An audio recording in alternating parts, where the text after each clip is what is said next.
Jai Hind, welcome back to our channel. I hope you are doing well. ಸ್ನೇಹಿತರೆ, ಇವತ್ತಿನ ವಿಡಿಯೋದಲ್ಲಿ ಮೇ ಎನ್ನುವಂತಹ ಹೆಲ್ಪಿಂಗ್ ವರ್ಬನ್ನು ಬಳಸಿಕೊಂಡು ಯಾವ ರೀತಿಯಾಗಿ ಇಂಗ್ಲೀಷಲ್ಲಿ ವಾಕ್ಯ ಮಾಡೋದು ನೋಡ್ತಾ ಹೋಗೋಣ. ಸೊ ಮೇ ಇದೆಯಲ್ಲ, ಇದೊಂದು ಮಾಡೆಲ್ ಹೆಲ್ಪಿಂಗ್ ವರ್ಬ್ ಆಗಿದೆ, ಮಾಡೆಲ್ ಆಕ್ಸಿಲರಿ ಆಗಿದೆ. ಇದು ಮಾಡೆಲ್ ಹೆಲ್ಪಿಂಗ್ ವರ್ಬ್ ಆಗಿದೆ. ಸೊ ಈ ಮೇ ಎನ್ನುವಂತಹ ಮಾಡೆಲ್ ಹೆಲ್ಪಿಂಗ್ ವರ್ಬ್ ಇದೆಯಲ್ಲ, ಇದು ಏನು ಹೇಳುತ್ತೆ ಅಂತ ಹೇಳಿದ್ರೆ, ಒಬ್ಬ ವ್ಯಕ್ತಿ ಅಥವಾ ಒಬ್ಬ ವ್ಯಕ್ತಿಗಳು ಒಂದು ಕೆಲಸವನ್ನು ಮಾಡಬಲ್ಲರು, ಮಾಡಬಲ್ಲೆನು, ಮಾಡಬಲ್ಲಳು ಎಂಬ ಅರ್ಥದಲ್ಲಿ ಉಪಯೋಗಿಸಲಾಗುತ್ತೆ. ಹಾಗಾದರೆ ಯಾವ್ಯಾವ ಸಂದರ್ಭದಲ್ಲಿ ಇಂಗ್ಲೀಷಲ್ಲಿ ಮೇ ಅನ್ನು ಬಳಸ್ತೀವಿ ಅಂತ ಕೇಳಿದ್ರೆ, ಒಂದು ಪಾಸಿಬಿಲಿಟಿ ಸಂದರ್ಭದಲ್ಲಿ, ಅಂದರೆ ಸಾಧ್ಯತೆ ಕುರಿತು ಹೇಳುವಾಗ, ಸಾಧ್ಯತೆ ಕುರಿತು ಹೇಳುವಾಗ. ಎಕ್ಸಾಂಪಲ್ ಹೇಳಬೇಕಂದ್ರೆ, ಹಿ ಮೇ ಲರ್ನ್ ಇಂಗ್ಲೀಷ್, ಹಿ ಮೇ ಲರ್ನ್ ಇಂಗ್ಲೀಷ್ ಅಂದರೆ ಅವನು ಇಂಗ್ಲೀಷ್ ಕಲಿಯುವ ಸಾಧ್ಯತೆ ಇದೆ, ಇಂಗ್ಲೀಷ್ ಕಲಿಬಹುದು ಅವನು ಅಂತೇಳಿ. ಇನ್ನು ಪೊಲೈಟ್ ಎಕ್ಸ್ಪ್ರೆಷನ್ ಅಂದರೆ ವಿಧೇಯವಾಗಿ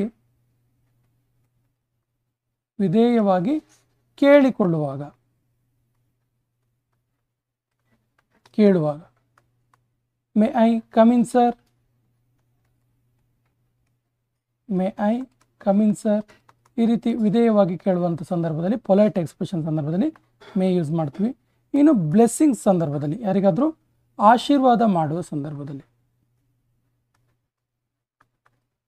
ಉದಾಹರಣೆಗೆ ಮೇ ಗಾಡ್ ಬ್ಲೆಸ್ ಯು, ದೇವ್ರು ನಿನಗೆ ಒಳ್ಳೇದು ಮಾಡಲಿ, may God bless you. So ಸಾಮಾನ್ಯವಾಗಿ ಇಂಗ್ಲೀಷಲ್ಲಿ ಪಾಸಿಬಿಲಿಟಿ, ಪೊಲೈಟ್ ಎಕ್ಸ್ಪ್ರೆಷನ್, ಬ್ಲೆಸ್ಸಿಂಗ್ ಸಂದರ್ಭದಲ್ಲಿ ಈ ಮೇ ಅನ್ನು ಯೂಸ್ ಮಾಡ್ತೀವಿ. ಹಾಗಾದರೆ ನೇರವಾಗಿ ಸ್ಟ್ರಕ್ಚರಿಗೆ ಹೋಗ್ಬಿಡೋಣ. ಸ್ಟ್ರಕ್ಚರ್ ಈ ರೀತಿ ಇದೆ ಸ್ನೇಹಿತರೆ, ನೋಡಿ. Subject plus may plus V1 plus subject. ಸಾಮಾನ್ಯವಾಗಿ ಮಾಡೆಲ್ ಆಕ್ಸಿಲರೀಸ್ ಬಂದಾಗ V1 ಬರುತ್ತೆ. V1 ಅಂದರೆ ವರ್ಬ್ನ ಮೂಲ ರೂಪ ಅಥವಾ ಬೇಸ್ ಫಾರ್ಮ್ ಆಫ್ ವರ್ಬ್ ಅಥವಾ present tense form of verb. ಉದಾಹರಣೆಗೆ ಈಟ್, ಏಟ್, ಈಟನ್, ಈಟಿಂಗ್, ಈ ರೀತಿಯ ಒಂದು ವರ್ಬ್ನ ಬೇರೆ ಬೇರೆ ರೂಪಗಳನ್ನು ನೋಡಿದ್ರೆ ಈ ಈಟ್ ಅನ್ನೋದು ವರ್ಬ್ನ V1 ಆಗುತ್ತೆ, ವರ್ಬ್ನ ಮೂಲ ರೂಪ ಆಗುತ್ತೆ. ಸೊ ನೆಗೆಟಿವಲ್ಲಿ ಮೇ ನಾಟ್ ಆ್ಯಡ್ ಆಗುತ್ತೆ, ಇಂಟ್ರಾಗೇಟಿವಲ್ಲಿ ಮೇ ಮೊದಲಿಗೆ ಬರುತ್ತೆ, ಇಂಟ್ರಾಗೇಟಿವ್ ನೆಗೆಟಿವಲ್ಲಿ ಮೇ ಮೊದಲಿಗೆ ಬಂದು ನಾಟ್ ಆ್ಯಡ್ ಆಗುತ್ತೆ. ಇನ್ನು WH ಕ್ವಶನಲ್ಲಿ as usual WH word add ಆಗುತ್ತೆ ಮತ್ತು ಮೇ ಇರುತ್ತೆ. ಸೊ ಸ್ಟ್ರಕ್ಚರ್ ಜೊತೆಗೆ ನಾವು ಅಭ್ಯಾಸ ಮಾಡ್ತಾ ಹೋಗೋಣ, ವಾಕ್ಯಗಳನ್ನು ಈಸಿಯಾಗಿ ಅರ್ಥ ಆಗ್ತಾ ಹೋಗುತ್ತೆ. ಸೊ ಮೊದಲ ಒಂದು ಈ ಸ್ಟ್ರಕ್ಚರ್ನ ನೋಡ್ತಾ ಹೋದರೆ, ಈ ಸ್ಟ್ರಕ್ಚರ್ಗಳಲ್ಲಿ ಮೊದಲ ಸ್ಟ್ರಕ್ಚರ್ ಸಿಂಪಲ್ ಸ್ಟ್ರಕ್ಚರ್ ಇದೆ. ಸಿಂಪಲ್ ಸ್ಟ್ರಕ್ಚರ್ ಏನು ಹೇಳುತ್ತೆ? ಕನ್ನಡದ ವಾಕ್ಯವನ್ನು ನೋಡೋಣ. ಶಿಕ್ಷಕರು ಇವತ್ತು ಬರಬಹುದು, ಶಿಕ್ಷಕರು ಇವತ್ತು ಬರಬಹುದು.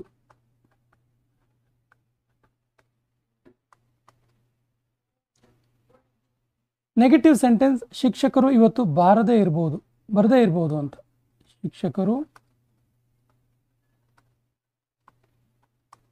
ಇವತ್ತು ಬಾರದೇ ಇರಬಹುದು ಅಂದರೆ ಬರದೇ ಇರುವ ಚಾನ್ಸಸ್ ಜಾಸ್ತಿ ಅಂತೇಳಿ.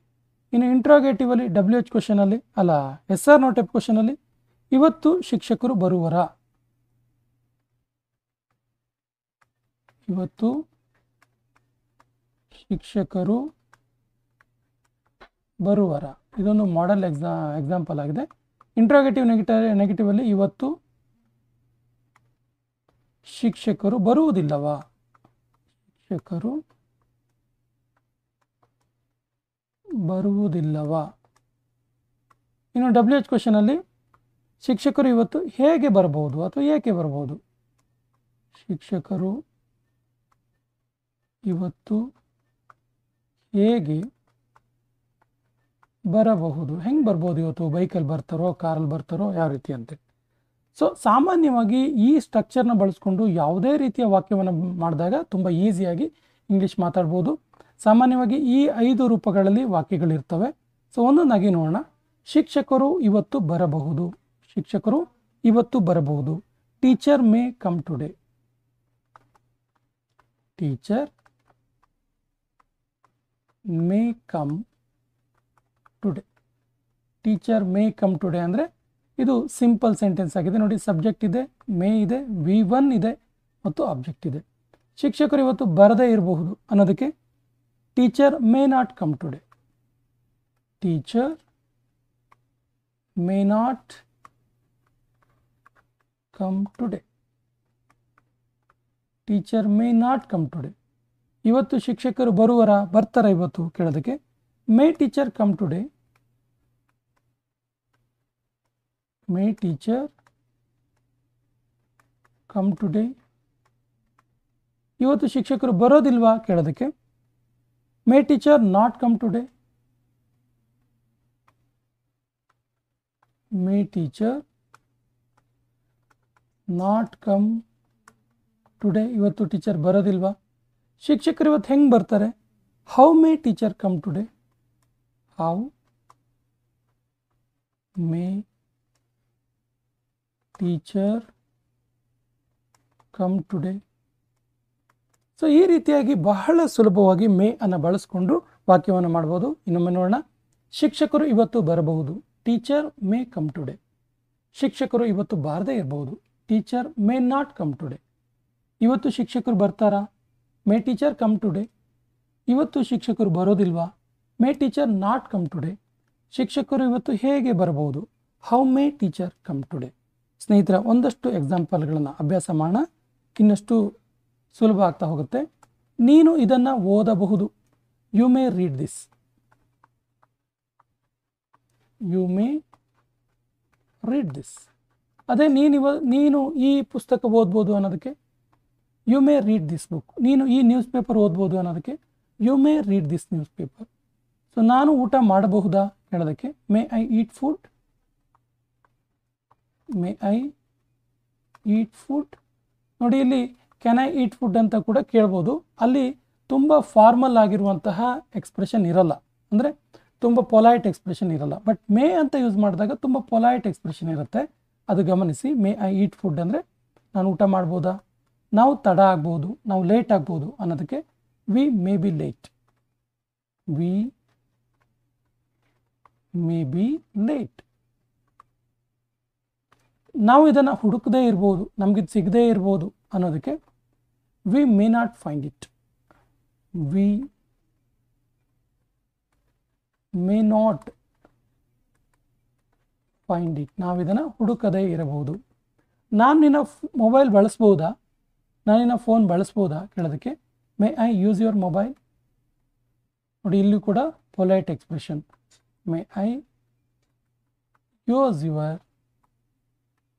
Use your mobile. ನಿನ್ನ ಪರೀಕ್ಷೆಯಲ್ಲಿ ಯಶಸ್ಸು ಸಿಗಲಿ. ಬ್ಲೆಸ್ಸಿಂಗ್ಸ್. ನೋಡಿ, ಇದು ಹಿಂಗೆ ಹೇಳಬೇಕು. May you success in the exam. May you success in the exam. ನಾನು ನಿನ್ನ ಜೊತೆ ಮಾತಾಡ್ಬೋದಾ may I talk to you. May I talk to you. ಇಲ್ಲಿ ಕೂಡ ಪೊಲೈಟ್ ಎಕ್ಸ್ಪ್ರೆಷನ್ ಇದೆ. ನೀನು ಇದನ್ನು ಓದಬಹುದು. You may read this. ನಾನು ಊಟ ಮಾಡ್ಬೋದಾ ಮೇ ಐ ಈಟ್ ಫುಡ್. ನಾವು ತಡ ಆಗ್ಬೋದು. We may be late. ನಾವು ಇದನ್ನು ಹುಡುಕದೇ ಇರ್ಬೋದು. We may not find it. ನಾನು ನಿನ್ನ ಮೊಬೈಲ್ ಬಳಸ್ಬೋದಾ may I use your mobile. ನಿನ್ನ ಪರೀಕ್ಷೆಯಲ್ಲಿ ಯಶಸ್ಸು ಸಿಗಲಿ. May you success in the exam. ನಾನು ನಿನ್ನ ಜೊತೆ ಮಾತಾಡ್ಬೋದಾ may I talk to you. So ಇನ್ನೊಂದಷ್ಟು ಎಕ್ಸಾಂಪಲ್ಗಳನ್ನು ನೋಡೋಣ. ನೀನು ಇಲ್ಲಿಂದ ಹೋಗಬಹುದು, ನೀನು ಇಲ್ಲಿಂದ ಹೋಗ್ಬೋದು ಅನ್ನೋದಕ್ಕೆ you may go from here. You may go from here. ಇವತ್ತು ಜೋರಾಗಿ ಮಳೆ ಬರ್ಬೋದು. It may rain heavily today. It may rain heavily today.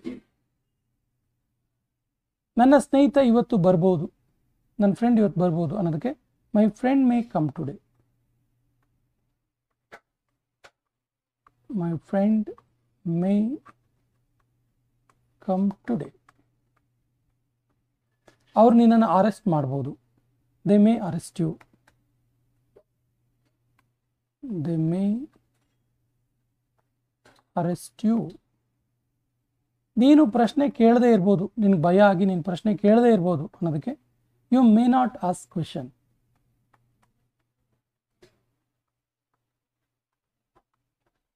You may not ask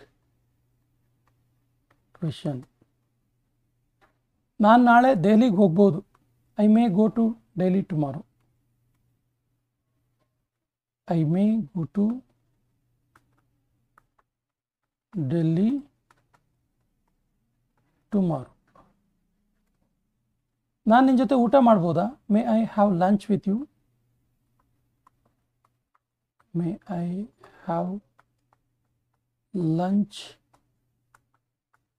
with you. ಒಂದೊಂದಾಗಿ ನೋಡೋಣ. ನೀನು ಇಲ್ಲಿಂದ ಹೋಗ್ಬೋದು. You may go from here. ಇವತ್ತು ಜೋರಾಗಿ ಮಳೆ ಬರ್ಬೋದು. It may rain heavily today. ನನ್ನ ಸ್ನೇಹಿತ ಇವತ್ತು ಬರ್ಬೋದು. ಮೈ ಫ್ರೆಂಡ್ ಮೇ ಕಮ್ ಟುಡೇ. ಅವರು ನಿನ್ನನ್ನು ಅರೆಸ್ಟ್ ಮಾಡ್ಬೋದು. They may arrest you. ನೀನು ಪ್ರಶ್ನೆ ಕೇಳದೇ ಇರ್ಬೋದು. You may not ask question. ನಾನು ನಾಳೆ ದೆಹಲಿಗೆ ಹೋಗ್ಬೋದು. I may go to Delhi tomorrow. ನಾನು ನಿನ್ನ ಜೊತೆ ಊಟ ಮಾಡ್ಬೋದಾ? May I have lunch with you. ಸ್ನೇಹಿತರೆ, ಈ ಸೆಷನ್ನ ಕೊನೆಯ ಹಂತಕ್ಕೆ ಬಂದಿದ್ದೀವಿ. ಎಂದಿನಂತೆ ಇವತ್ತಿನ ವರ್ಕ್ಶೀಟ್ ಈ ರೀತಿ ಇದೆ. ನಾವೊಂದು ಸಿನಿಮಾ ನೋಡ್ಬೋದು. ಅವಳು ಹೊಸ ಬಟ್ಟೆ ತೆಗೆದುಕೊಳ್ಬೋದು. ನಾನೊಂದು ಲೆಟರ್ ಬರೆಯಬಹುದಾ? ನೀನು ಪರ್ವತ ಹತ್ತದೇ ಇರ್ಬೋದು. ಅವಳು ಒಂದು ಹಾಡು ಹೇಳಬಹುದು.